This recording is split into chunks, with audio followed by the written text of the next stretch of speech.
মালয়েশিয়ার রাজধানী কুয়ালালামপুরে বিশেষ অভিযানে ৫০৬ জন অবৈধ অভিবাসীকে আটক করেছে দেশটির অভিবাসন বিভাগ।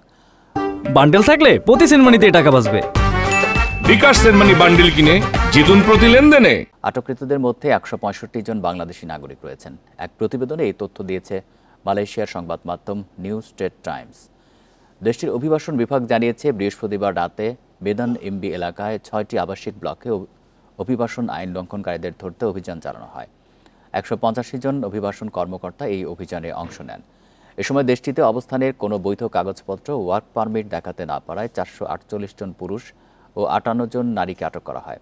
বাংলাদেশি ছাড়াও আটকদের মধ্যে ১৪২ জন নেপালি ও বেশ কয়েকজন ইন্দোনেশিয়ার নাগরিক রয়েছেন।